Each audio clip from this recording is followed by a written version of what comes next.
ask me. Ask Iliza anything. It's time to ask.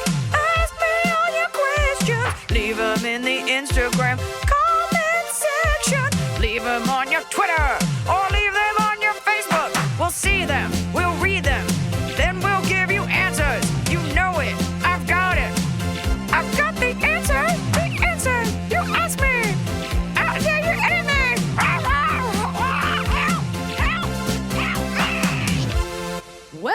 Well.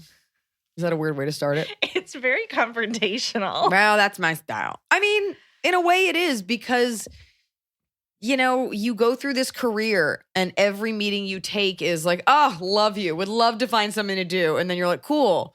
When were we going to do that? And it's a lot of lip service. It's a lot of people who do love you, but you're not right for the right thing. And here we have this movie that we made on like $1 and a prayer. Nobody wanted to be involved, and we just did it.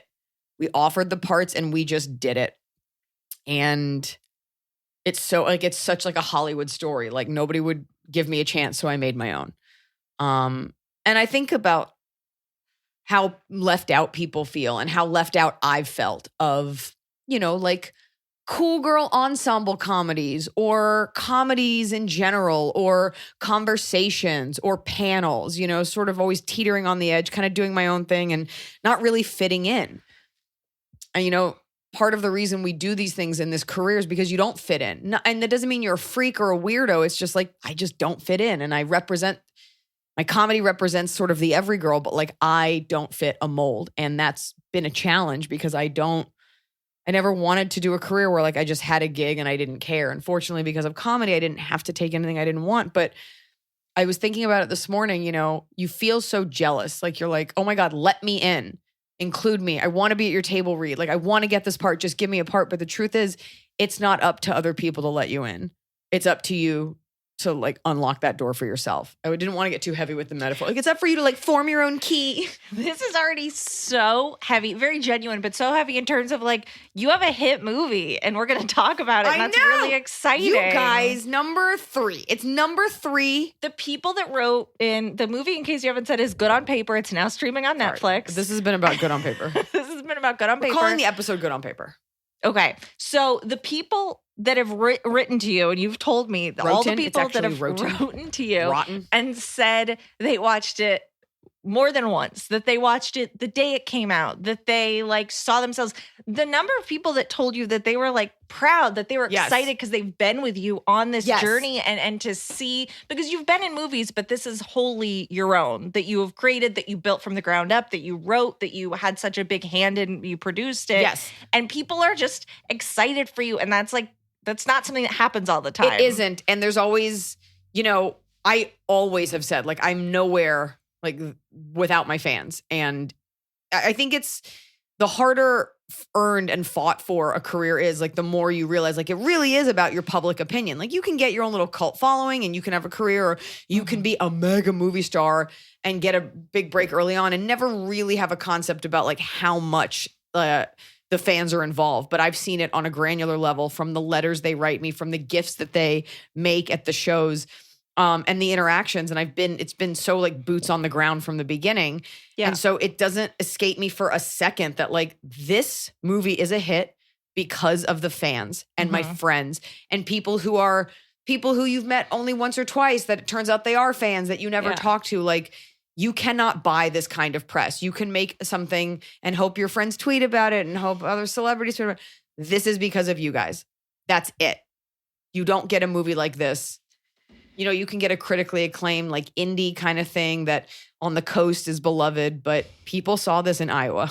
Yes. Yeah. And it's not just the lovely listeners of this podcast, although you are all very appreciated. It's random people. It's people that you told about it. Also, it's like people that would have me on their platform, like a Joe Rogan or Rob Lowe, or, you know, Margaret went on The View and I went on The Talk, you know, people who were willing, Jimmy Kimmel, big people, and, you know, I want to say smaller, but, you know, smaller podcasts and media outlets and all the writers that said, yeah, I'm going to cover this before it's big.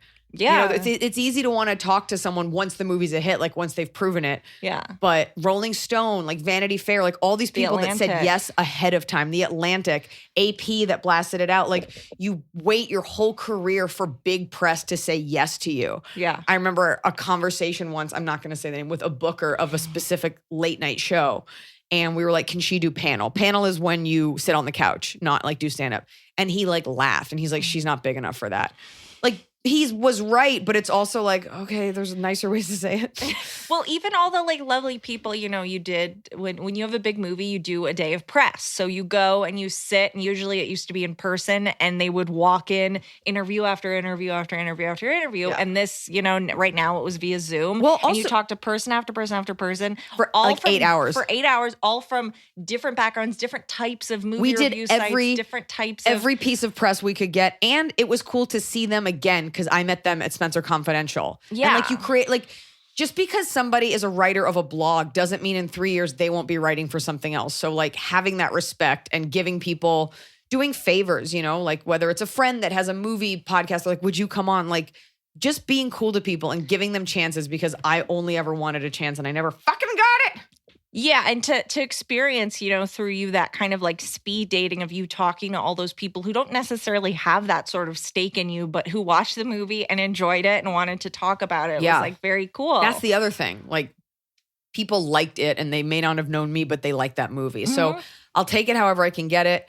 And I only read the good press. I saw a couple headlines where I was just like, this headline is so angry. Like they clearly hate me, which is weird. But anyway, so this is a big thank you. Yes. We've arranged for you all to get free mattresses. Everyone gets free mattresses and free shampoo. So we took questions about the movie. We got so many, guys. We cannot get to all of them. Hundreds of questions about this movie, which was so exciting.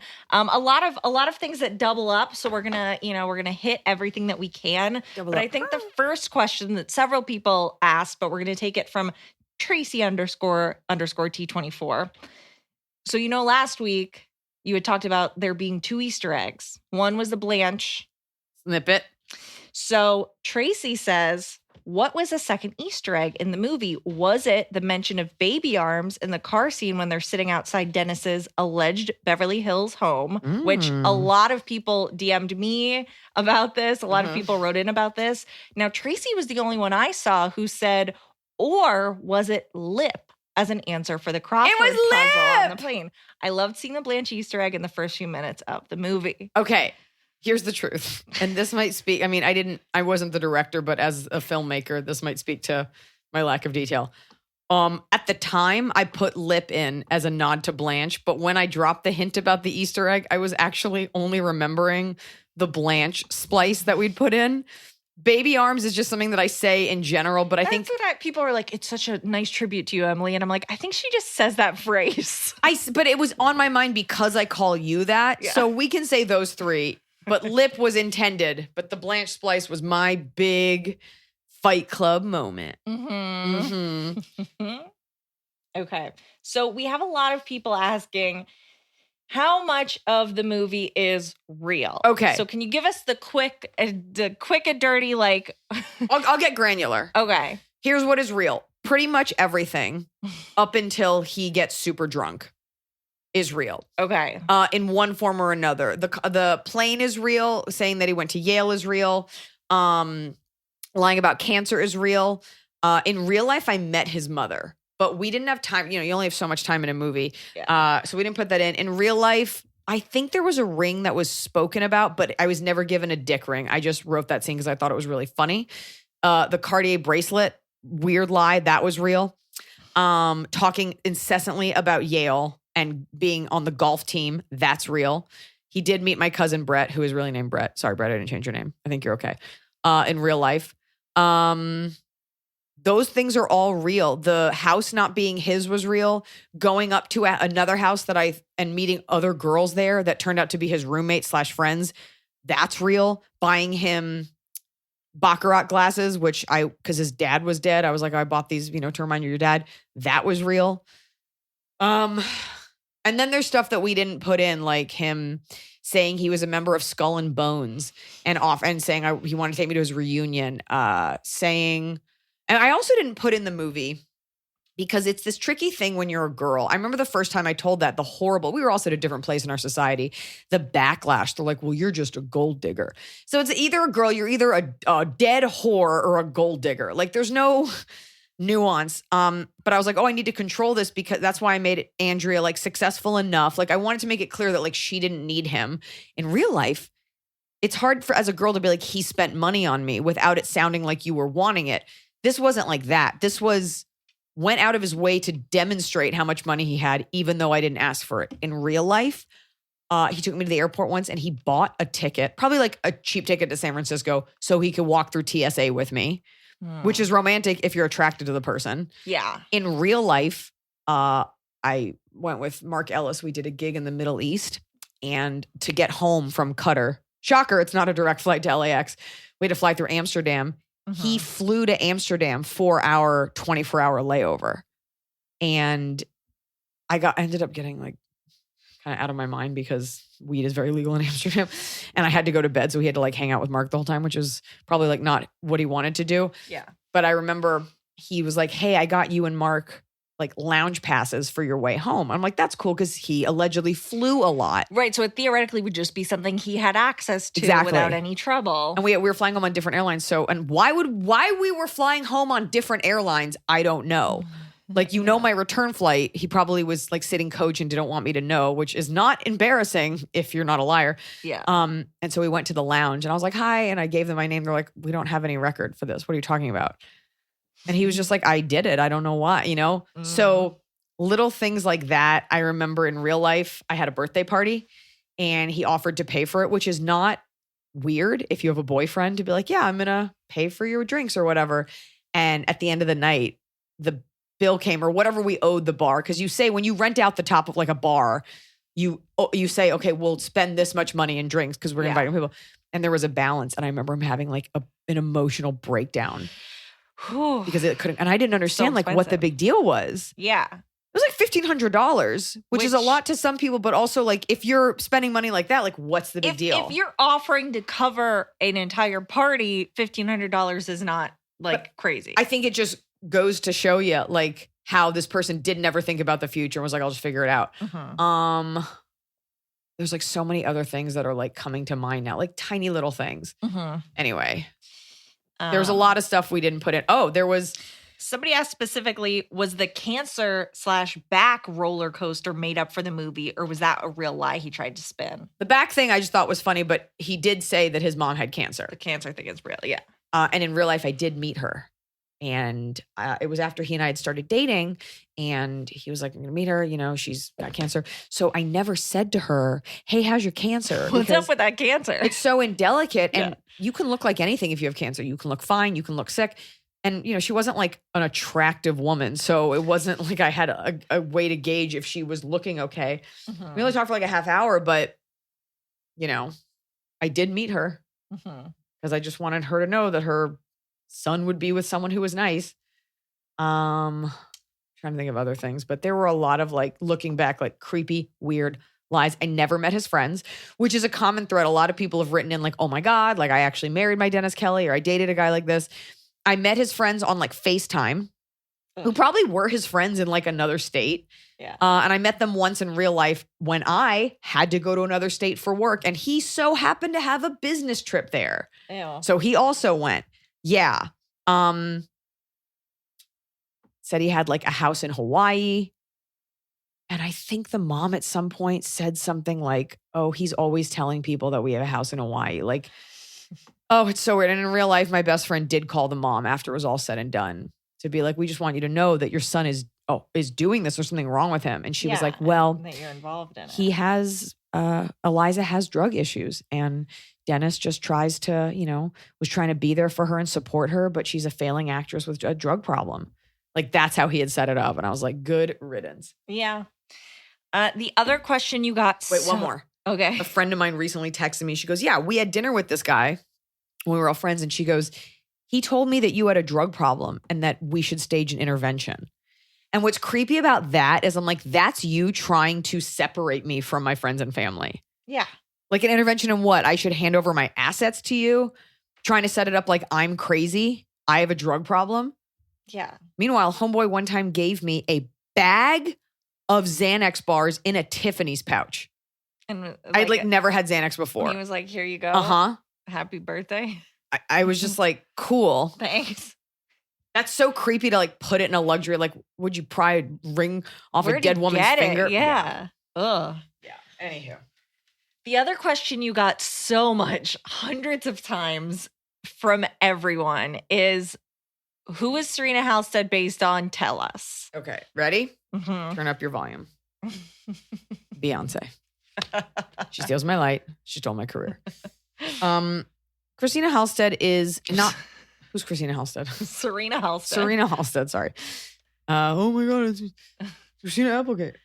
Is less of one person and more of the embodiment of a feeling.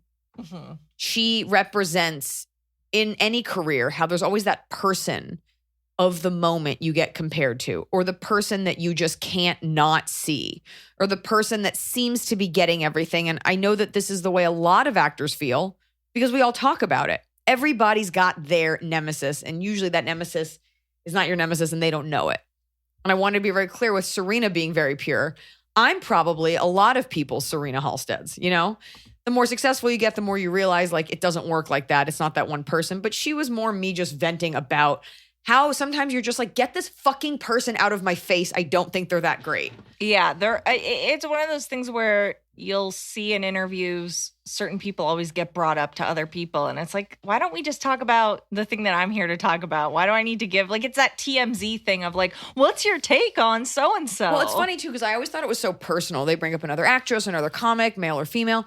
But then I started reading other people's interviews, like other actresses or actors or writers or musicians. Yeah. Everybody, because writers can be lazy. They're like, well, what about this person? Do you admire this person? Is this person, you know, and you're like, I don't know, we're pretty. Or that thing of like, who's your dream to work with? It's like, exactly. I'm Amy Adams. If I've wanted to do work whatever with the someone, fuck I've I worked want with them.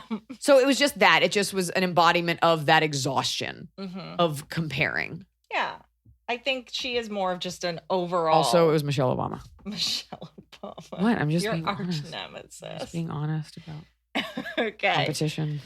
Samantha_Marie_95. Hi there. Were you a part of casting? How did you decide on who to play your crazy boyfriend? What stood out about Ryan for this role? You know, the casting, we had brought on my friend Bonnie Zane, who's cast shows like Suits and like done a lot of and she really did us a favor because we had like no money for this. This was less about reading. I think Ryan was brought on maybe before Bonnie. I can't remember. Because Kimmy brought Ryan, right? Kimmy had the idea. I had never heard of Ryan. And I immediately said, I'm in love with him, please. Right. And I was like, okay, you said that about everyone, male and female. I do have an autographed poster of his from before he did your movie on my wall. Oh, cool. That's cool. And I remember looking at him and I was like, you know, he's not ugly. That's the best compliment I can give you. He's very good looking. And this doesn't work if he's handsome. Then it's a different movie. Then it's like, she's just too blind to see that he was hot Chris Pratt all along. Yeah. But Ryan, you know, part of it was it's really hard to get people to be in your movie, hard to get actors to read. And Ryan was an actor who had, you know, a seasoned actor, and he wanted to do it. And that is such a huge thing, getting someone who's passionate about it. Day one, he was like, I got a tooth guy. I'm going to dye my hair, wear these fake teeth. I'm going to pad my suit. Like, he was very down for the ride. And so we just sort of, we molded him into what we wanted. He was great about the notes. Mm-hmm. You know, I had the source material. Like, I lived through this. I knew exactly what the guy looked like. So the actors are always going to be better looking than the people in real life, except for in my case, same face. But that's how we got Ryan. He is like an actor. He's been in, you go back and you watch old comedies and he's there with a baby face. Like, he has been just in comedy for so long. So it was interesting to see him do this sort of like creep role. And you don't get a lot of leading men types who want to play creeps. And so it was a blessing that he wanted to do it. And he was delightful to work with. He really made being on. I look forward to seeing him every day. Yeah, he's a joy. The other casting question that you got a lot is Raythew Kinderfurler. This movie should come with a might die from laughter disclaimer. The chemistry on screen between you and Margaret was impressive. I'm pretty sure I died from laughing, came back to almost die again. All right. Don't recommend watching it in a recliner for that reason. So you got a lot of comments about Margaret Cho. And I loved personally, Emily, seeing the number of interviewers and people you spoke to about this movie who keyed in on that female friendship being such an important part of the movie. So let's give the rundown of how Margaret Cho came to be a part of it. Margaret Cho was another suggestion. And I feel like that was a suggestion early on. The character was always queer, but I remember wanting her to be gay, but that's not a punchline. And I wanted her storyline and her like C story of like the girl that she had a crush on to be just as fluid and normal as if it were a guy and a girl. Like I didn't want to make a meal of it because I think that's the way to do diversity is like, it's just normal. Yeah. Versus like, this is my token Asian friend. Asian jokes, gay jokes. She's funny because she's like a survivalist. She's like, also a comic, so you're not going to pull any shitty joke punches with her. No. The survivalist, I was like, it was just all in my head. Like I like the idea of having a character tougher than I am to kind of soften me. And she was just very cool about all the lines. She showed up. She was ready to go. She was easy to work with. But I thought she was just the perfect fit. I thought she just made it weird and different enough. And the character was different enough from me that it provided a nice contrast. Yeah. And how did your real friends, Michelle and your mom, et cetera, feel about, were they excited? Michelle and her wife, super pumped, huge Margaret Cho fans. I was like, how's it feel to like see yourself play Margaret Cho? My mom like loves the movie for so many reasons. My mother is the main, she provided all the intelligence for Margaret's character, not like in the military way, because she was like a little like horny for like special ops missions in this movie. But my mom in real life is the one that called the Yale yearbook to see if this guy had worked there. My mom was the one that started cracking the code. You know, we were friends for a year. Nobody's really looking into your friends, but then it's like, oh, you're dating my daughter, like my most precious thing. Like I'm going to have questions. And so, you know, a big part of the story is, the other thing is this, the moment that Margaret and I have, we're on the street and I'm screaming. I wanted to keep it as quick as possible because I get so, this is where women turn on other women. When you have that woman that's like, you just don't want me to be happy. You're just jealous, which is sometimes applicable, but clearly not her intention in this. I didn't want to have that fake moment. I didn't want to have her like, I'm not listening to my friends or family. They don't get us. Like, that's a dumb bitch. This was me like slowly giving this information and trying to wrap my mind around it. So I wanted our blow up to be quick and resolve it very quickly and get back to like, I love you. Let's figure this out. Yeah. Because in real life, I would never scream at a friend, you don't want me to be happy. When they wouldn't be my friend. Yeah. When I think about friendships that I've had, it's like there are times when I'm annoyed. There are times when we have words, but I'm never having blow up, like drag outs with friends. It just gives women a bad rap. And in writing this, I just wanted to be as realistic and honest about those friendships as possible. Yeah. Okay, let's get into the Kimmy Gatewood of it all, because Gabby La Cogonata says, first of all, I loved this movie. A lot of you just wrote in to say you loved it. Thank you. I found myself very proud of your work, even though I've never met you. Thank you. I love when people say that. It makes me feel so warm. Was it difficult to take direction on a script you wrote for a story so personal? That's a great question. And I think it depends on your director. I think it also depends on like, as an executive producer and writer of this, I was never going to pick a director who was like, this is the vision. This is how it's delivered. Do it. You know, this is Kimmy's first time directing a movie also. So it was super collaborative. Yeah. And because I had lived it, I think she was very graceful in accepting like there are certain non-negotiable things. That being said, you know, it was nice to not have to mentally carry the load of pushing this forward as I do with every fucking other thing in my career. So there were days where I would just look at her and I'd be like, how do I say this? Like, I cannot remember how to say this line. Yeah. She'd be like, here's a pitch. And then you do it a couple times. So it was very collaborative.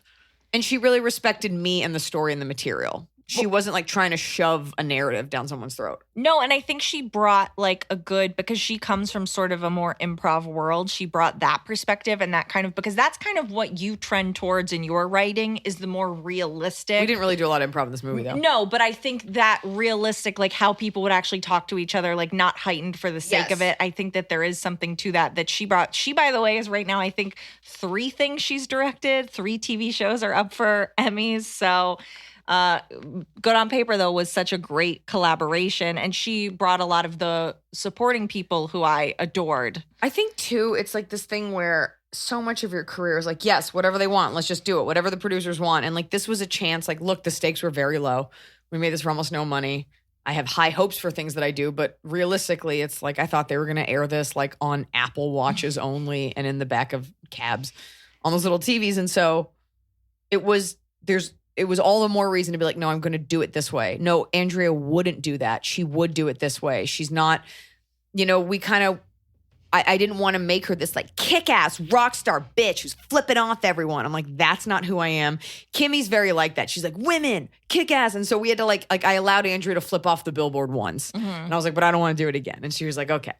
Like she was very pro-woman, pro-me, very protective in a good way. So. And everybody was there because they wanted to be there. Not to say that they weren't the best person for the job. I think you got a phenomenal cast, like the crew was wonderful. Your editor was wonderful. It really was like nobody was getting rich off of this. This was people read the script. They were like, I'd like to be a part of this. Mm-hmm. And a lot of the parts were given to our friends. Like this was also like, you're going to be grateful if you're there as a friend because you're happy for the gig. But like even our catering. We had like no money and it was phenomenal catering. Like everybody really stepped up. Yeah. And I think that's what you get when you're actually making art versus you're just there for a paycheck. Yeah. And I think from beginning to end, like Kyla Plews, is that how you say your last name? Kyla. The editor. Kyla was the editor and you were with her just in a room for days, just putting it together. Like everyone did. Nobody was just clocking in. And it was such a fun environment. I would stop by on occasion and steal your snacks. I'd love to do a movie where I just clock in. I mean, yeah, for sure. Go do like a big budget, whatever. Give that network cash, too. Get that Marvel money. But I think this movie is a success partly because you can tell that it was like everyone has their heart in it. Okay. K.N. Pratt. How did you come up with the characters' names? It seems like it would be especially difficult to do when they represent actual people in your life. It is difficult. They kind of just come to me. I just thought an M is a strong name, Margot, and then she was Margot, and then we happened to get Margaret Cho. Mm-hmm. Though Andrea, honestly, when I was writing this, I was also on the set of Instant Family, and Sean Anders, who's the director, his sister, Andrea, was super nice to me on set. Andrea Anders is so funny. She was in the show Better Off Ted. She is phenomenal. And she was just nice. And we were in some scenes together and we would just chat. Yeah. And I was like, that's a good all-American name. We'll go with Andrea. And so I just picked it because she was near me and I was like, that one doesn't bother me. I don't know any Andreas. Serena, I was like, that's just that name. Like, I know we all think of Serena Williams, but like Serena is just like impossibly perfect. And Halstead, like it had to be like a strong, like vaguely Nordic Americana like name. Well, and I know in talking about the movie, you've occasionally said that there's like a Once Upon a Time in Hollywood twist. And I was wondering, did you know Rebecca Rittenhouse is in Once Upon a Time in Hollywood? Maybe. I haven't seen it in a while. And also that twist I wrote before that movie came out. Yeah, absolutely. But that's the bigger movie. That's like the vibe. And the Dennis Kelly name, we were just trying to think of a name that like you don't hear a lot, but like maybe you wouldn't trust.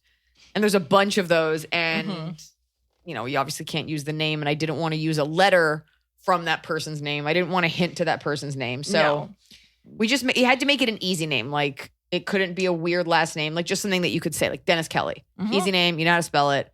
And like, what's a Dennis?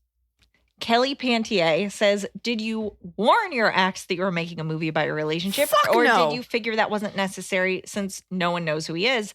I wish I knew what parts are true and what was fictionalized. Great movie. You and Margaret are a hilarious duo. You only warn people that you care about. Yes. You only warn someone to show respect. Like I remember when I wrote Girl Logic, I happened to run into one of the male comics who was shitty to me. And I was like, hey, man, like I know you think we've squashed everything and I'm giving you the respect of knowing like this is in my book. Did you name him? No. Okay. But I was like, just so you know, like that's going to be out there. And he's like, okay, I appreciate it. Like whatever. But, I was just trying to show a little bit of respect. Like, hey, like, we don't go after each other, but this is my story. You did this to me and I will be talking about it. Because that's the only upside to something bad happening to you is that it is yours to do with what you will. So this movie, I think reaching out is also, that would be taken as like, hey, just seeing how you're doing. I will be fine the rest of my life, never seeing or thinking about this person again. But, well, yeah, that was the other question you got asked a lot. Has he reached out? Has he seen it? Has he said anything to you? No, but we haven't spoken. The last time we exchanged anything was months after this had all happened in real life. I went to a wedding and it was out of the country, and there was like a nude beach, and I went with some friends to the beach, and we took a picture on the beach, and my friends have their hands in front of me, like my arms are in the air and I'm naked, whatever. And I put it online because that's what girls do when they're single and young, and who fucking cares. And he sent me an email, and he was like, I thought it was extremely pointed that you posted that picture, and friends emailed me. Like, as if my behavior had been deplorable at a nude beach in a foreign country with my friends. Why would that have anything to do with someone you were no longer dating? It wouldn't. That's how narcissistic and insane this person is. And rather than be like, sorry, I just unleashed. I probably have the email on like somewhere. And I was I've cleaned out your inbox for space reasons. Okay, good. I was just like, you're a fucking psychopath. How dare you email? Like, I just unleashed. And I don't think he saw that coming. Never wrote back to me. I have had people reach out who...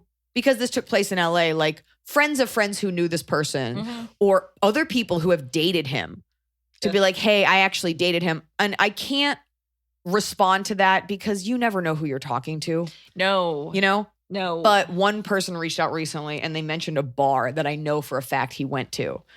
And she was like, he would come in and talk about dating you, like even before you were dating. Like super creepy shit. And she was like, and all the lies that he told you, he told me as well. So... at least he tried to keep it consistent. But I am currently dating Chris Hemsworth, just in case anyone asks. Just if somebody could let him know. So while it's sad that this happens to people, what's super affirming is the amount. I'm talking thousands of DMs of people like, oh my God, I dated a Dennis Kelly. I married my Dennis Kelly. I had kids with my Dennis Kelly. Men and women being like, this happened. My roommate lied about cancer. My boyfriend, my girlfriend lied about cancer. The cancer thing's big, lying about where you went to school and what you do. And usually there's like some malintent, like they're trying to get money out of you or get something. Who knows how far that would have gone, but it's definitely a thing that nobody talks about because they're embarrassed. But if it happened to you, don't feel bad. It happens to literally almost everyone. Yeah. Your Kitten Me says, hey guys, is the scene of you being heckled outside of the Comedy Store common when leaving a show? I have to imagine that was based on a semi-real life scenario. Love to you, Emily and Snow Peach. See you at Applefest in New York. In Lafayette, New York. Look, I like what I like. And if I like you, I'm going to jam you into what I do. Adam Ray was very funny in that scene. It's not so much that specific scene as much as it was sort of commentary on the way you can get treated after a show.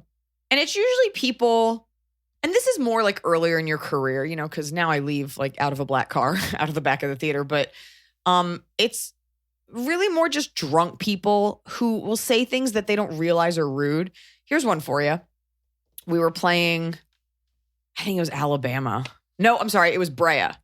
And, you know, people get in their seats. I did like a couple shows at the Brea Improv, and people get in their seats and they're like, hey, here to see Iliza Schlesinger. And it's like, her, you know, you and your date, and they clink glasses. And people tag you. Well, when you tag someone, there's a chance they could see it. I don't think people make that equation. I know, but it's like if I tag someone, it's because I want, if I'm saying something even vaguely sarcastic or like I'm trying to be funny about some dumb, trashy movie, I'm not going to tag the person in the movie. So this person, this is just giving you an example of how people, I don't think, realize how, like, comics are still people too, especially if I've done nothing to hurt you and you're here to laugh. And she just takes a picture of her husband. She goes, my husband hates Iliza Schlesinger, but we're here to see her anyway. And I'm like, you tagged me to let me know your husband hates me? I do also really want to say you don't see everything you're tagged in. I definitely don't. To see I was sitting in the room and I wanted to write back jokes on you. I have your money.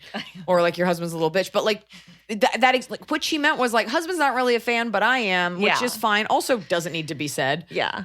But like people don't realize how they come across. Like, yeah. Or when people are like, I had never heard of you. You're like, okay, don't need to know that. But what they mean to say is, and I'm so glad I did. Right. So him saying that, like, pretty funny for a girl, is just a drunk guy wanting your attention. And that's all it normally comes down to. Mm-hmm. All of the negative comments are always from dudes who are negging. And I'm like, cool. Is it 2005? We don't do this anymore.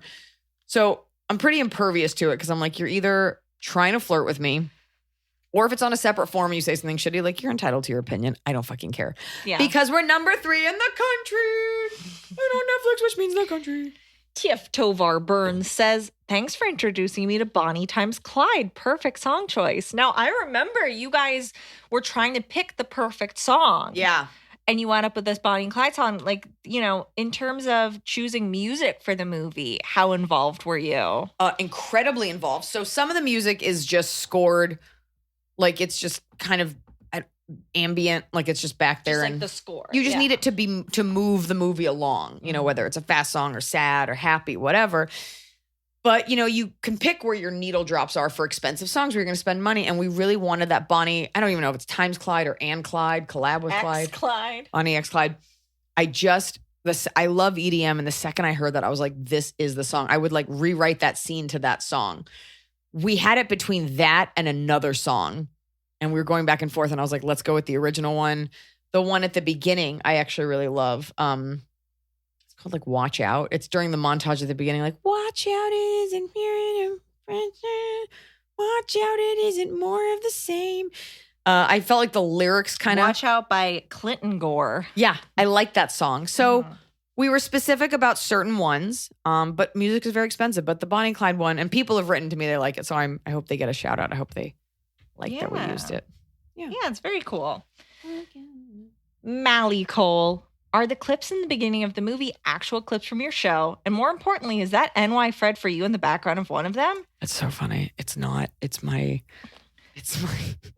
half brother who is wearing like a sort of like zip up tennis pulley thing, and I think it looks like my dad. But it's your half brother, your dad's child, yes. right? Okay, but I don't think you see his face. But he has a Schlesinger body shape. Schlesinger body shape. Or it could be my dad, but I'm pretty sure it's my brother. Yeah, that just kind of gives you an idea of like the budget we had. We had decided to put that in while we were editing. So that was going back. Like the movie is shot and it's like, we'd like to have this. So I went out with my phone and I staged like a couple of clips. Like Noah and I went to Greenblatt's and I was like, just film me as if I'm writing and eating by myself, like writing jokes. I went to the green room of the belly room and there was just a random comic there I'd never met. I was like, hey man, just have a conversation with me. Like we know each other. It's just me and this dude sitting in that room with all the green all the green leaves on the wallpaper. And then a lot of it was like going through footage to kind of like piece together this narrative of shows. We couldn't show the scope of theaters because if Andrea's playing big theaters, we didn't want her to be as successful as I am. No. So just like a couple notches below, but like so we did a lot of close-ups of her on the stage, like giving context for her job. She's not an open micer. She's not a struggling comic. It's like me a couple years ago. And then just like footage of parties with friends. But yeah, we took the phone to this comedy store one night. We filmed me with drinks. We just filmed a lot of extra stuff. I feel like now the movie's out, I can finally delete the Dropbox that had all those files. Totally. It's taking up space. So some of it was native footage that I had, and then some of it was footage we shot in one night. Okay. On my phone. Yeah. That's where we were. Mally Cole also says, Andrea learns to get out of her own head by the end of the movie and see things / people around her from a more realistic view. What's your best advice on getting out of your own head without having a traumatic relationship? Love the movie and the Blanche Easter egg. Without having a traumatic relationship? Yeah. So how do you think you have to go through some sort of trauma to change your worldview in that way? Or is there... No, because if you really think about it, like the trauma helped her get to that place with Serena, but that was more of her conversation with Margot being like, you're so salty about everything and Serena doesn't even sweat you. Just kind of thinking about all the energy you're putting toward disliking someone and thinking that they're in your way is not energy that they're putting toward thinking about you. They're putting in their 10,000 hours to do something else. And so it's just, you know, I didn't want her to get a lesson in love. Because that's a lesson I would learn again. Like I'd rather be someone with an open heart than like suspicious and blocked off, which is what you get with a lot of female characters. It's like, she doesn't know how to love. It's like, I guarantee she did. And someone did something horrible to her. So I didn't want her lessons to come from him.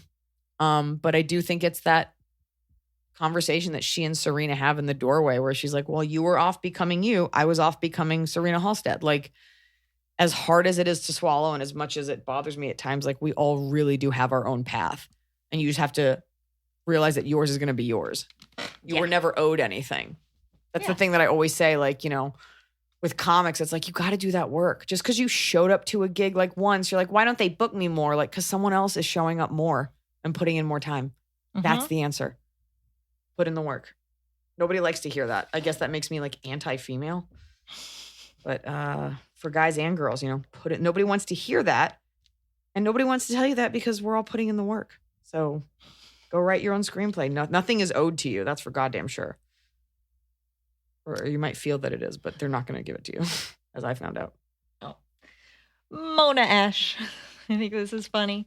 Don't have a question, but must give my compliment to the attention to detail. The scene where you confront the guy to tell the truth. I couldn't help noticing that although you still looked very cute, you had a messy ponytail. I love that. I'm so tired of seeing films that the lead female is always in perfect hair and makeup at the end of the day, even if she had to run down a mountain on fire and escape a dinosaur and whatever. Very realistic details. It wasn't intentional. Just had bad hair. Thank you so much for pointing that out. I don't know. No, I don't know. Something about having the messy ponytail also speaks to the movie doesn't feel homemade, but again, it feels like everyone put like it feels real. It feels a shade away from reality, which I think is, again, why it's connecting and why people are sharing their own stories with you. Yeah, we kept the makeup very natural, even though Margaret is kind of like an eccentric dresser in real life, even though she has way better style than Margot does. Yeah. Those were very natural choices, like the bike shorts with the tie-dye, like it worked. And her outfit, like I wanted my outfits to be not scene stealers. Like just they're there, they're clothing me. You kind of get tonally who she is. Mm-hmm. I'm a very low maintenance makeup person. I wanted that. Low maintenance hair. I also hate getting my hair done. So I'm like, how much fake hair can we put in to be done with it? Makes you very upset. Just have so little and then they pull at it and it breaks. Liz Merrill _7. Hello to everyone in the Pod Squad. My question is, do you have your own version of a fuck you billboard? Something that you see that constantly reminds you of your failures? If so, what have you done to fix it or work through the feeling? I mean, you hate certain billboards that are in Los Angeles. I mean, you don't hate what's on them. You just hate certain locations of billboards. Well, if I don't get them, sometimes I get them for various things. No, I think everything can serve as a reminder that you're not where you want to be, or it can serve as inspiration. And, eventually you just get so tired of it that you stop looking. And that's a good thing too. You can look at every actor and every movie and every gig and be like, oh, that wasn't me. Or you can just fucking let it go and go write your own movie. Mm-hmm. I mean, this movie was written while I wasn't being given any parts, any breaks, endless generals, endless like, oh my God, we're obsessed with you. And you're like, cool, I don't have a show. Say what a general is. A general meeting is when someone just wants to meet you or your team just wants you to meet like an executive or a producer. Mm-hmm. And sometimes they have ideas, sometimes they don't, but it's a bit of a hand job. It's like a little bit of a petting zoo because they want to say they met you just in case you say something great. But the general with Paul Vernon yielded me this movie. So you really never know till you go. Mm-hmm. You got to take every swing. A. Olson. Hi, Iliza, Emily, sweet baby girl and all. Longtime fan. So excited to see you in Madison. My boyfriend and I loved the movie. You have to respond. Madison? You love talking right through me. I just want to get the question out. No, this is a call and response. Now they won't hear how much I love Madison. So excited to see you in Madison. Oh my God. I was setting you back up for it. So excited to see you in Madison. You are so pink right now because I think you're a little turned on that I'm angry. That's what it's all come down to. Oh, God. That's why I'm always like, please, can we record the podcast? I have no thoughts on Madison. Move on. You don't get them. Sweet, sweet thoughts. Say to this nice person what you like about Madison. Fuck you, Emily. Is Madison on your coffee map? So aggressive. No, I'm not talking about it now. I feel shunned. I'm so sorry, A. Olson, that you don't get to hear about Madison. We've said it enough that it's probably trending. Please confront Iliza at the meet and greet about this egregious error. My boyfriend and I loved the movie. Fabulous in every aspect. My question relates to a conversation my boyfriend and I had prior to watching. So while we were cooking dinner before watching Good on Paper, I love that they made a whole evening of it. I love that too. I mentioned how I was so excited for you and your accomplishment of getting to write and star in your own movie. It's so sweet. Madison, what's her name? Ashlyn Olsen. A. Olsen. Ashley Olsen. Probably Ashley Olsen. Probably related with the same Probably name. Ashley Olsen and whatever hotel heir she's currently dating. So I had to admit how I was feeling guilty because I didn't want everyone to suddenly jump on the Iliza fan train. You know the feeling of, well, I was a fan before XYZ. It's so silly, but I feel like it's super common. My question, finally, is have you ever felt like that with anything? Something you have no claim to, yet you feel like it's yours? I hope that all made sense. Keep doing what you're doing. I promise I won't get jealous of all your new fans. They're lucky to have found you. You know what? But they'll never have what we had. And I don't know when you became a fan, like they'll never have the years with Blanche. They'll never... I hope that people still make gifts. I understand if we're done with that, but like they'll never have been a part of that or the party goblin phase or the fried shrimp.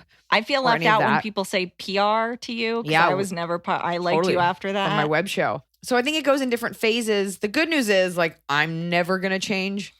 Like no matter, like, by the way, this movie could be it. And then I think it's going to be huge. And then I'm just like, I guess nothing happened. But the older you become, the more successful you become when you're older, the less likely you are to become a giant asshole.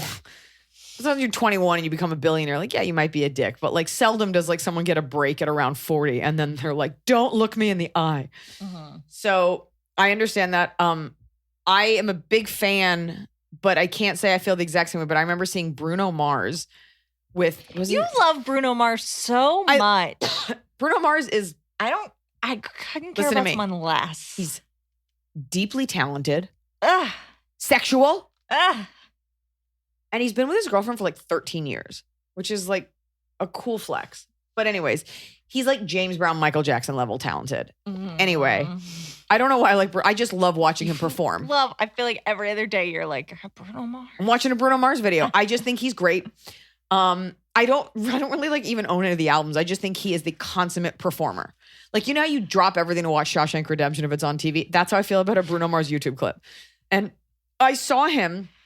I was invited to the VH1 Do Something Awards, which was like a made-up award show forever ago, when I was like 25 or 26. And he was there with, is it Travis McCoy? That is a person. Who sang the like, what up, Oprah? Oh. Every time I close my... That song. Yeah. And I remember watching it, like no disrespect to Travis McCoy, but like doing the gestures of like close my eyes and you put your hands over your eyes. McCoy, whatever. You. Cool. I see, like he would like not sign language, but like act out with his hands every word. And I was like, cool. And I remember the boyfriend I was with at the time, Bruno Mars was in the background and Travis McCoy's in the front, but Bruno Mars is the one singing. He's playing the guitar. And this is pejorative, but I'm just going to say what he said. He goes, you see that little guy? He was Canadian. That little guy in the back, he's the real star. He's going to be huge. That's a thing guys do about height. But like, I remember seeing Bruno Mars and being like, fuck, like that guy's the one I'm looking at, not the guy in the front. Anyway. Yeah. I feel that way about small pools. They're going to get big and then I'll be like, what about me? Some music. I'm trying to think of like cool things. Sour Patch Kids, I was eating those way before they had an Instagram account. A lot of things. I'm usually the arbiter of cool things. Again, big grandma sunglasses.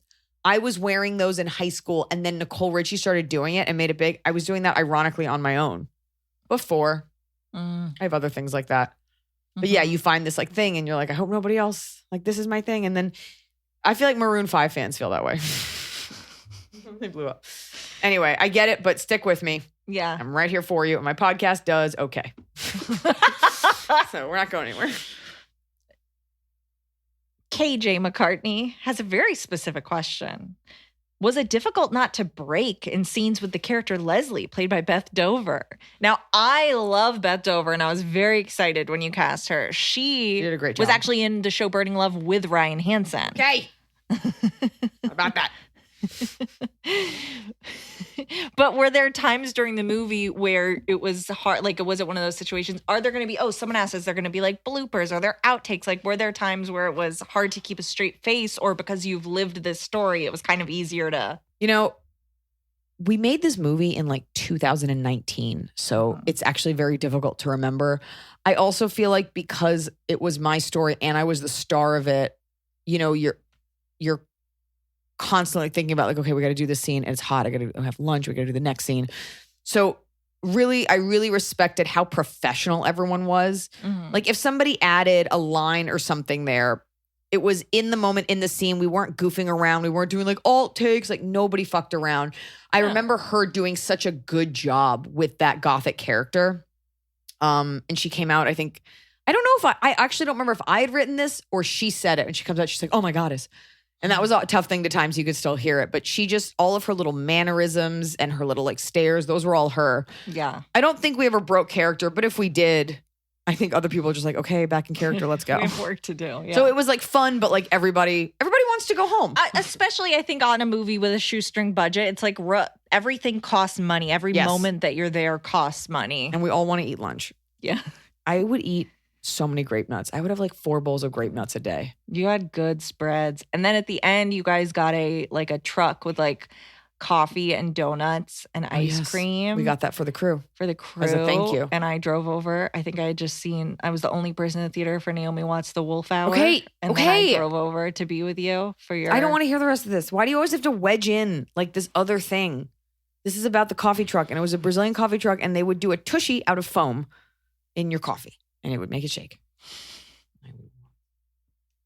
My Serena Halstead. Sure. She's such a good actress. She's so good. LV Webbs. Hi, Eliza, Emily, Chiamfu, Gracie Lou Freebush. Love her name inspo and AIA crew. I loved Good on Paper, and I am so pumped and impressed by every project Eliza creates. I'm an undergrad working towards a career in TV production, so I'm really interested to learn about the writing and production process for the film. I recall Eliza mentioning that this film was 6 years in the making. Did you begin the writing process for the film 6 years ago, or were you pitching the idea first before writing the script? Additionally, which character was the most difficult to cast, if any? I've been listening to every episode of your podcast for over a year and a half now, and I agree with the listeners from a few episodes ago who said this is the best podcast on the internet. Love you guys. Right? Thank you, Mom. Thank you. Okay, so the story happened 2013. I met this person. Let's do the math. Okay. I met this person when I was 29. And I remember that because my 30th birthday, I spent it in Dallas with my best friend, Michelle. And I had a boyfriend. But Dennis Kelly sent me a bucket of champagne to my hotel room. So I turned 30 and he and I were friends. My 31st birthday. Are you doing the math? I'm just trying to get. My 31st birthday was the one that he was like, I'll pay for it. And then he didn't. And then we broke up soon after. Yeah. So I was 31. So that I think that puts it around 2015.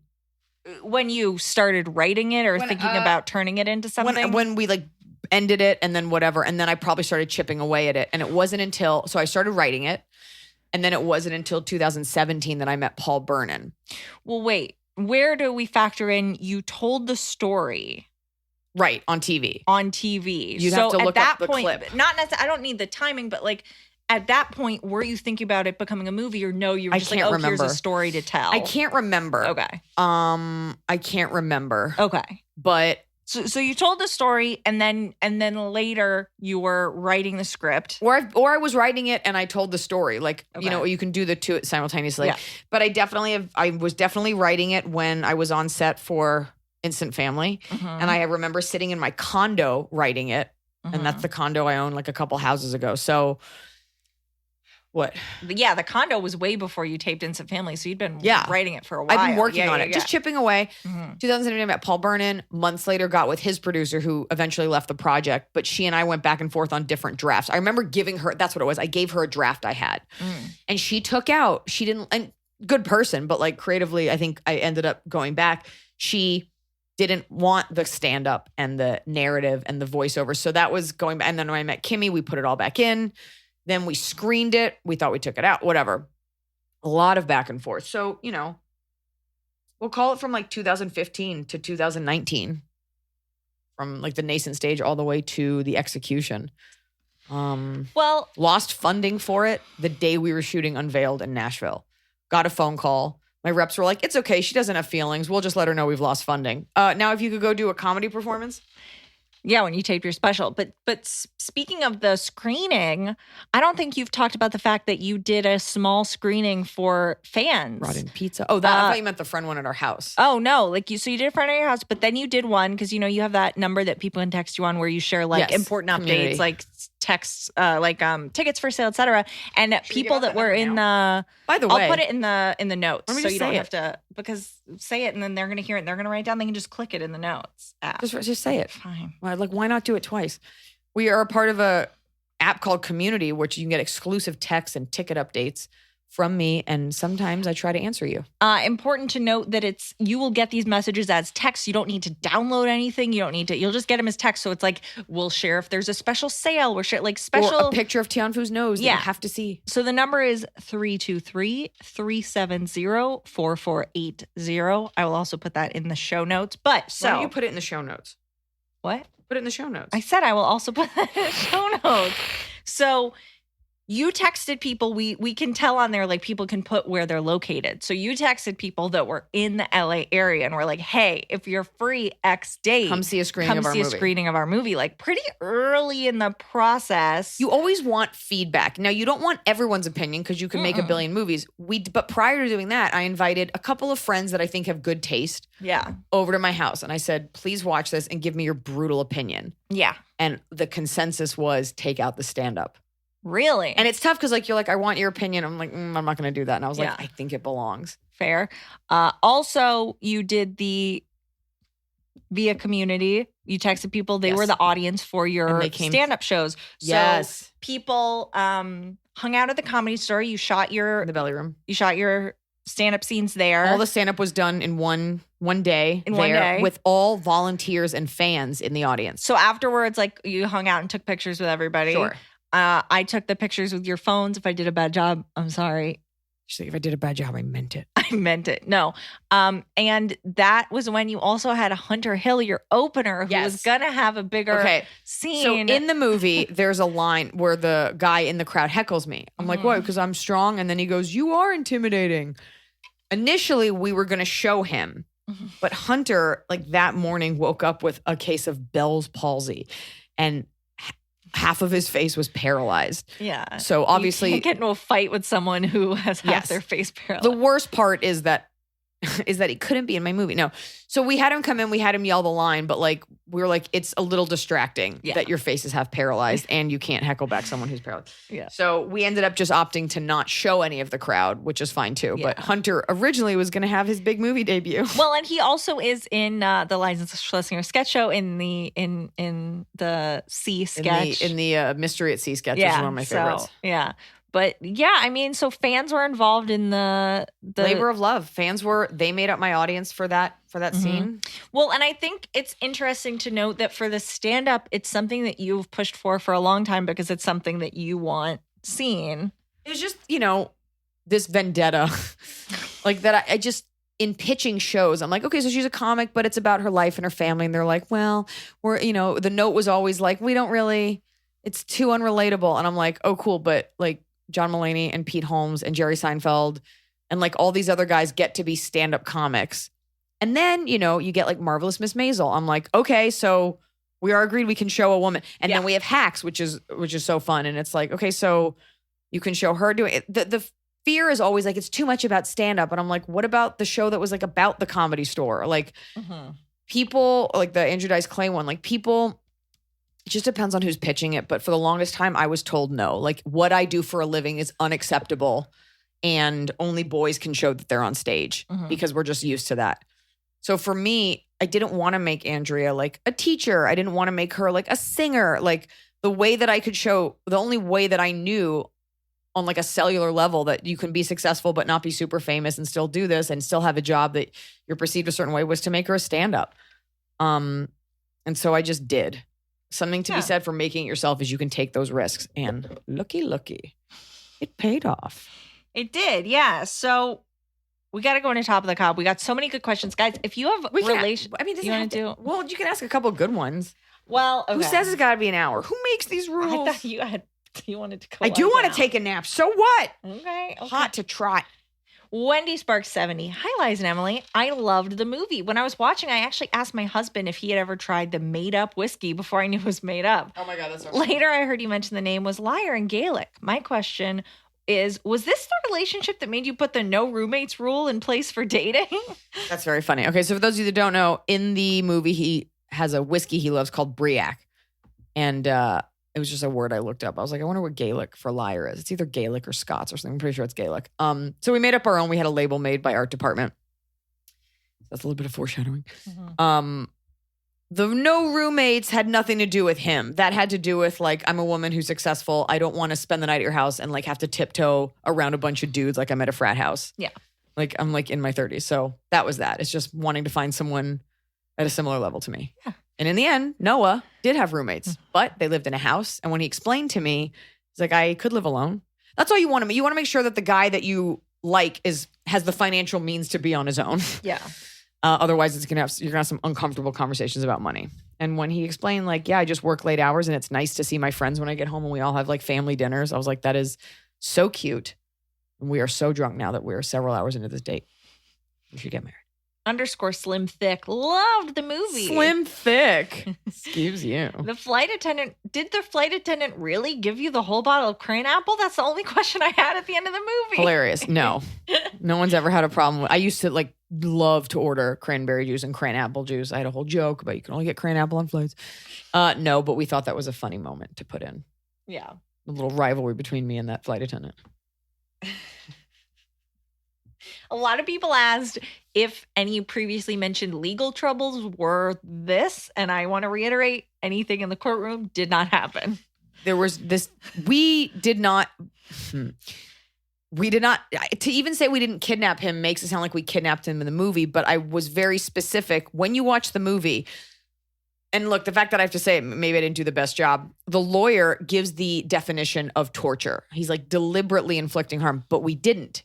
Like I was very specific about the way we did that scene. Yeah. Because what he's accusing her of and what she did are different things. Yeah. She did not torture him. Yeah. She's trying to help him the whole time. They didn't mean to, it is an accident. The door shut, you know. He did pass out. They were trying to get him to sit up straight. And at the end, she's like, you could have untied yourself. Like they tied him to sit up straight, but they weren't tying him up to restrain him. Mm-hmm. And Kimmy was actually very mindful when I hit him, like when I'm angry at him. Yeah. She's like, you can't go off on him if we think he's tied up, which I'm like, fucking who cares? But okay, I see what you're saying. So she was very egalitarian in that. Like, so the most I do is like kick him in the shin. Mm-hmm. So like, if that upsets you, then you're like a weird men's rights activist. Right. But we were very careful about that court scene. And I didn't want anyone to come out of it vindicated is one thing, but like really winning. Like he couldn't win, but she also like couldn't really win because everybody loses in this scenario. Mm-hmm. So the billboard, she got on her own. And I think restraining order is fair because they're sticky optics. Mm-hmm. Yeah, kick it. Mm-hmm. Yeah, kick it. Rosie _Lindgren loved the movie, was not expecting to feel the heartbreak of your character as much. Can relate. How did you get past that kind of betrayal in real life? Now, just quickly, a lot of people have asked questions about, you know, was it cathartic? Like, was it hard? Was it hard to get down on paper? So what was that like for you? I will give you my honest, very still answer.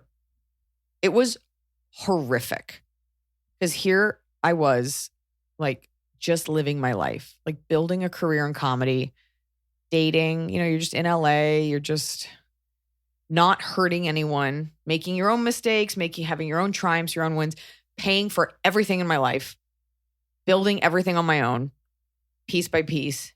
And it was so undeserved. Mm-hmm. And this story, like even Dirty John hadn't come out yet. So this is not something that I'd ever heard about happening to someone. And this is a guy who I had, like my family had met him. Like my dad, like we had dinner together. So part of me was like, of course, as a daughter, like how come my dad didn't suss this out? But also dad's probably just like, well, I want her new boyfriend I want her to know that I support her. And my friends had met him. But again, these were all very much on my terms. Going out with my friends, doing what I want to do, which is a big part of my life now, just because my schedule is so erratic. And so it was so undeserved. And I just remember when I found out that he had lied about the mom with cancer thing, I remember coming home. I remember calling my friend Michael. I was going to say the last name, but you don't need the last name. My friend of mine. And just scream crying. You know, like leaning on the friends that were like just really leaning on my friends, male and female. And because it's just nobody could wrap their mind around it. And I just collapsed on the couch. I slept for like 12 to 15 hours and just feeling in a daze and a little angry. Like I'm like a very, not fiery person, but sad because you're like, what a fucking shame. What a shame. Because as I've said before, all the things that I liked about this person were the things they didn't lie about. Mm-hmm. You can't lie about the way you treat someone. You can't lie about intelligence. You can't lie about a sense of humor. Right. And I remember thinking, what a fucking shame. And you also, especially at that age, so you're in your early 30s, you know, you get yourself to a place where you like them and you start envisioning like a life with them. So then you feel stupid, which every girl has done, where you're like, you pictured what it would be like. And that's always the hardest because you're mourning the death of a relationship that you never had. which is why breakups are so tough, especially at the beginning if someone like ghosts you, because you never had a chance for it to get bad. So you only had the good stuff. We only had fun together and this possibility of being this odd couple. And so I remember there was like two, and I can't remember the timeline, but like being very honest with both of the guys that I dated subsequently. And just saying, I remember sitting in the kitchen of my condo and crying to a guy who went on to be my boyfriend, who was nothing but kind, who was nothing but sweet. And just, he's like, I want you to be my girlfriend. And I was like, I don't think I can do that with someone right now. Yeah. Just being incredibly open because I made this clear decision. I was like, I will not pay this forward. I will not spend my life suspicious. I will never, it's not about not letting people in. Like I'd been fine thus far. It was a freak thing that happened, So, and I had never been like online dating. Like I'd only dated like people that I knew through other people. So it'd always been like pretty safe. I wasn't a huge dater anyway, despite all the jokes that I have about it. And I just remember being really honest. I was like, I'm just not like mental. I'm like a little shaken. And that sort of led to, you date off and on for a little bit. And then that led to like just sort of a selfish period. I talked about this in Girl Logic a little bit where I was like, you know what? I've been put through the ringer and I'm tired. And your whole life as a woman, you're taught like, just act like you don't want a man, but you secretly do. And I was like, you know what? I actually don't right now. I only want to do what I want to do. And whether that's date two guys at once, whether that's make out and not have sex, whether that's take myself on a trip, do whatever the fuck I want. I did that. And I believe that that was a good thing. I believe all girls should go through that, not as a way to say to the universe, like, look, I'm being independent, send me a guy. Like, I was like, I'm just going to fucking relax, give myself a break. And I just decided to heal myself, and I made the decision I would not pay that forward. It was an empowering thing to do. I'm like, I will not let this form who I am.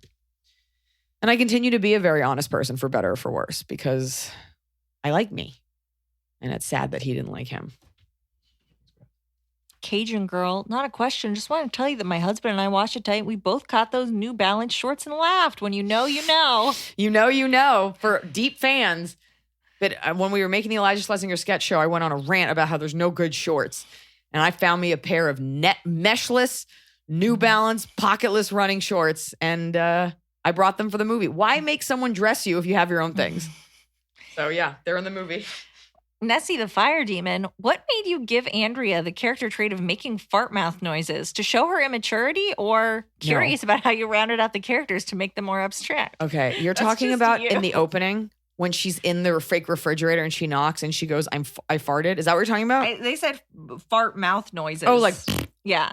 You just do that. You just like that. It's funny to everyone. Yeah. Not everything needs like a witty retort. Sometimes it's just like, I'm done. Everybody knows. It's the international sign for I'm done. All right. We'll ask one more question. Sweet. Wait, can I just say one thing about the I farted? I didn't realize until someone said it. In the opening credits, she's going around. She's at her shows. And in real life, Hunter and I were backstage and I put myself in a mini fridge. And when he came in, I'm in the mini fridge and I knock on it. And I'm like, I put my mouth on the glass and I mouthed and I said, I farted, like in the mini fridge. I didn't think about the fact that people would have subtitles on. So it just looks like a cute thing. But when you put the subtitles on, it's me going, I farted, which I did in the mini fridge. Tanisha Fagwani. This movie is a peek into my own life. I recently went through a times 10 of what you did. Just add severe cheating and gaslighting. Have you forgiven him? Have you made peace? Because he's probably a sociopath. That's interesting. I never think about forgiveness because that involves thinking about the other person at all. I guess I have more just moved on evolution-wise and artistically. I think at a certain point, it's like a choice to hold on to it. And however you have to make peace with something, whether it's forgiveness or closure or a letter. But I took from this what I believe the universe's intention was, which was to create art out of it. And I actually have a very short memory for pain, like arguments, like I'm done in like a second. Like that hurt, it was bad. But as a healthy person, like I just moved through it. And I don't like think people, like I have more of a radar when I hear other people's stories, like podcast people write it. I'm like, the guy's lying, he's got a family, whatever. But like I'm married safely. I have like a good group of friends. Like this isn't something that I've like taken with me and I've like applied to other people. So I think if anything, it was a test to see if you could become embittered, and I didn't. Mm-hmm. But it's beyond forgiveness and reconciliation. It's just, I don't think about this person, and I think of them as a caricature. Yeah.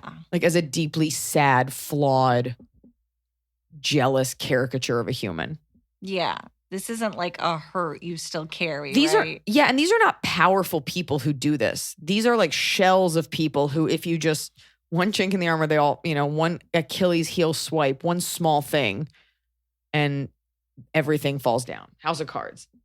So just remember that you have more power than you give yourself credit for. Okay. Well, thank you for all of your good on paper questions. Now, I want to hear, guys, if you have similar stories you want advice on, you can keep submitting those. But let's do some top of the cob. It's the top of the cob. We're doing it right every day. You just take a bite, top of the cob. Mine is themed. Is yours? Mine is sort of themed. Okay. One's podcast theme. My bottom of the cob has nothing to do with this as much as, okay, fine, what? I thought you were going to say it has to do with this, what we're doing right now. It has to do with podcast. Me. No. Doing this podcast. Joe Rogan had me on talk about the movie, which was cool. Got a lot of his fans now, my fans now. And people were like, I fucking hate you for chewing in the microphone. First of all, we weren't like the granted, more people weren't listening like 10 years ago. People are obsessed with their like issues with, however, I was nauseous and I took a bite of something and I was very careful to chew it away from the mic. And apparently this like wrecked people's lives. Get over yourselves. It was 2 bites of an RX bar. You just pull your ear away from the mic. I didn't mean to do it. And it was a bite and he said I could. They could have edited out. They didn't. So write them a letter. Fucking get over yourself. You go. My bottom, I need to say after my top or it sounds mean. Okay, go ahead. Okay, I can say my top. I'll allow it. Okay. So my top was getting to watch Good on Paper on Netflix. Like just pull it up, because like I watch your stuff like on my laptop, like with you, like but just getting to like pull up my little Alexa, go to it, open it, just have it play like in net, like it's real. And like, yeah, your specials are real, but by the time your specials come out, I've seen some iteration of them before. Like this, You're very lucky. I had been part of for the movie. I had been there on set and stuff, but like I hadn't seen it all the way through. And so it was like very cool to sit down just by myself and watch it. Now my bottom is that every single app, every single like Amazon, Hulu, Netflix, Tubi, my TV, it's just like, they're like, you should watch It's a Family. You should watch this. I'm like, I don't show me Iliza. I'm off of work now. Leave me alone. They're like Iliza. A commercial of you on Crank Anchors, a commercial. And I'm like, stop. It's actually such a small world of content. But I feel like I get every time you do anything, like the commercials are served to me. Yeah, I mean, and your blood. Like, and the homepage of all of my streaming services, if you have it, it's like, build that hey, universe. have you watched this Iliza thing? I'm like, I have. Please stop talking to me about it. But have you? Yes. Have you celebrated my entire catalog? Yes, and I want them to stop. When I'm at home, I'm on my time. Okay. It's really my time, but okay. My top of the cob is this movie being in the top 10 for 2 weeks. Very exciting. Top 3 movies in Netflix in the US and top 10 content. And then people watching that baby deer face show. Talk about it. My top of the cob, honestly, is just the fact that something I did I finally got it over the line. I'm not even, it's not even about like not being proud or enjoying it, but like, you make like even Elder Millennial at the time, like, yeah, it hit really hard, but like we couldn't get the press we wanted for it. There's this weird punishment for being consistently good. Like that they're like, yeah, you're not special. You're not unique. Like, thanks for this, and what you do get from it is new fans and the ability to tour, but like wanting that recognition of people en masse seeing something is something that you really crave. I'm just being completely honest as an artist. And you build so much of it for yourself, making your own campaigns and fan outreach and building what you can. But to finally get like a little bit of that load lifted and have other people write about it and other people like it and fans and people to confirm that is just so incredibly affirming and gratifying as an artist. And I have you guys to thank for that. Yeah. So thank you. Cool. Cool ending. Everything I've said has been heartfelt, and you're just looking at me with like black shark eyes. What are you doing? In the middle of a podcast, what are you doing? What do you need? What do you? I just said something, and you're like, cool. keep it loose. You said I have black shark eyes. Because you're not giving me anything. I just said something and you can be like, yeah, I second. And so you're just like, okay.